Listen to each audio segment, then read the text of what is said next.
942 4-1, imprimé en 1555 à Lyon par un médecin de peste devenu astrologue, Michel de Nostredame. Sur ces 942, 4 seulement circulent aujourd'hui avec la même année accrochée dessous, 2026. 4 4-1, 4 échéances. Et une cinquième échéance qui ne vient même pas de lui. 5 au total, toutes dans les 12 mêmes mois. Les 3 de ces 4 4-1 partagent un point commun que je garde pour la fin. La date la plus précise qu'on ait sur 2026 vient d'une femme qui n'a jamais écrit une seule ligne. Une paysanne bulgare aveugle, Vangelia Gushterova, que tout le monde appelle Baba Vanga, mort en 1996 sans laisser un seul carnet. Pas un manuscrit, pas un livre, rien. Et 30 ans après sa mort, ce n'est pas une année vague qu'elle donne à 2026, par un siècle. Un mois. Novembre. L'un calcule des positions planétaires sur des éphémérides, l'autre d'y voir des images en tenant un morceau de sucre dans la main. Deux personnes qui ne se sont jamais croisées, séparées par 400 ans, deux méthodes qui n'ont rien à voir. Et pourtant les deux corpus, tels qu'ils circulent aujourd'hui, pointent vers la même fenêtre. Nous sommes fin juillet 2026. 7 mois écoulés, 5 qui restent, et c'est exactement ça qui rend cette année-là différente de toutes les autres listes de prédictions. Pour une fois, on peut vérifier. Certaines de ces échéances sont déjà derrière nous. D'autres sont encore devant. On va les prendre une par une, dans l'ordre, avec les textes d'origine. Et vous jugerez vous-même. Commençons par l'homme. Nostradamus, né en 1503 à Saint-Rémy-de-Provence. Il soigne les malades de la peste, puis perd sa femme et ses 2 enfants, probablement de cette même peste. Il se retire alors dans un grenier, à Salon de Provence, et y écrit près de 1000 quatrains, publiés à partir de 1555, volontairement obscurs, un mélange de français, de latin, de provençal et d'anagramme. Il meurt en 1566. Dire l'avenir clairement, en 1555, c'était finir devant l'Inquisition.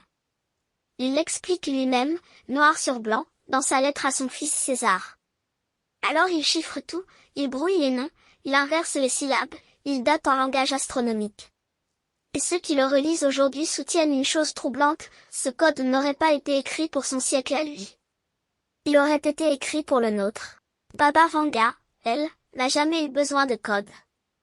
Née en 1911 à Strumica, elle perd la vue vers 12 ans, une tempête l'emporte, on la retrouve dans un champ, les yeux remplis de sable et de poussière. Sa vue s'éteint lentement, définitivement. Et c'est après ça que les visites commencent. Des paysans, d'abord. Puis des ministres. Puis des dirigeants soviétiques, jusqu'à Léonid Brejnev. Et attendez, parce que la suite est encore plus étrange. L'État bulgare l'a prise au sérieux au point de la salarier. Sa maison de Petrich est devenue un lieu de passage quasi officiel, et à sa mort, en 1996, d'un cancer du sein, elle a demandé par testament qu'on la transforme en musée. Le musée a ouvert en 2008, dans cette maison même, celle que l'État payait. Tout ce qu'on lui attribue a été rapporté par des tiers. Alors d'où sort, novembre 2026? De témoignages recueillis auprès de visiteurs, compilés par des auteurs bulgares, puis traduits, republiés, amplifiés. On a déjà consacré une vidéo entière à ce mois de novembre sur cette chaîne. Aujourd'hui, il n'est que la 5e pièce du puzzle, avant lui, il y en a 4 autres. Les 3 d'entre elles portent une signature commune, un numéro qui revient à chaque fois. Prophétie numéro 1, la guerre de 7 mois. Le 4 indique, mot pour mot, 7 mois grande guerre, champ mort par maléfice. Rouen, Évreux, au roi ne faillira. 2 villes normandes, une durée précise, un roi qui tient bon. Historiquement, les commentateurs l'ont collé à la guerre franco-prussienne de 1870, qui a duré, effectivement, à peu près 7 mois. Les lecteurs de 2026, le relisent tout autrement. Leur lecture, 7 mois, ce n'est pas la durée d'une guerre mondiale classique, c'est la durée d'une guerre moderne. Drone, frappe profonde, stock de munitions épuisées. Et, champ mort par maléfice, pour eux, ce n'est pas de la sorcellerie, c'est l'arme qu'on ne voit pas venir. Comptez sur un calendrier, 7 mois à partir de janvier, ça vous amène exactement là où nous sommes. Fin juillet. Là où ça devient vraiment intéressant, c'est la 2e prophétie. Prophétie numéro 2, Centurie 2, 426, pour la faveur que la cité fera au grand Quito perdra à camp de bataille, le Tessin débordé de sang. Le Tessin, c'est à la fois une rivière et le canton italophone de la Suisse. Lac, montagne, Lugano. Un pays neutre depuis 1815, qui n'a plus connu la guerre sur son sol depuis Napoléon. Et c'est exactement ça qui rend le verre insupportable au lecteur moderne. Pourquoi la Suisse? Deux lectures s'affrontent. La première, littérale, un débordement de violence au cœur de l'Europe, là où personne ne l'attend, là où sont les coffres. La seconde est plus retorse. Le Tessin a lancé récemment des programmes de conservation du champ de cordon ombilical, public et privé. Débordés de sang, pour certains interprètes, ce serait ça, des banques de sang, pas des champs de bataille. Un même vers, deux mondes complètement opposés. Prophétie numéro 3, Century 1, 426, le grand du foudre tombe d'Ordion. Le grand homme, frappé par la foudre, au plein jour. Chez les interprètes, la traduction courante, c'est la chute brutale et publique d'un dirigeant. Pas une maladie lente, pas une défaite électorale. Quelque chose d'instantané, en pleine lumière, devant témoin. Et le même quatrain enchaîne aussitôt sur une image qui n'avait aucun sens en 1555. Le grand essaim d'abeilles s'élèvera, de nuit l'embûche. Des abeilles. Dans un quatrain sur la chute d'un puissant. Les lecteurs de 2026 n'y voient plus des insectes, ils y voient un essaim de drones. Une nuée qui se lève, qui se coordonne, qui frappe la nuit. Écrit au XVIe siècle par un homme qui n'avait jamais vu voler autre chose qu'un oiseau ou une flèche. Ça, franchement, c'est troublant.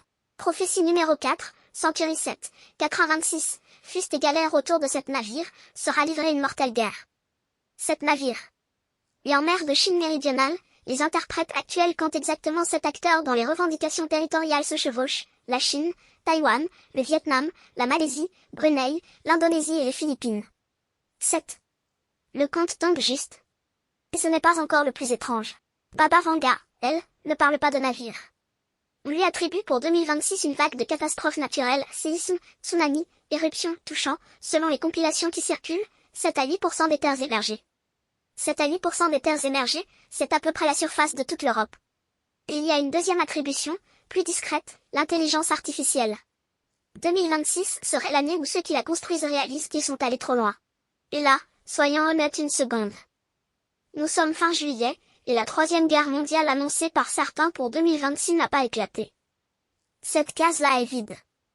Mais une autre attribution, elle, n'arrête pas de se rapprocher du réel, le dépistage de plusieurs cancers par simple prise de sang, déployé à l'échelle d'un pays entier. En 1996, ce n'était même pas de la science-fiction. C'était inconcevable. Reste la 5e prophétie. La seule qui porte un mois.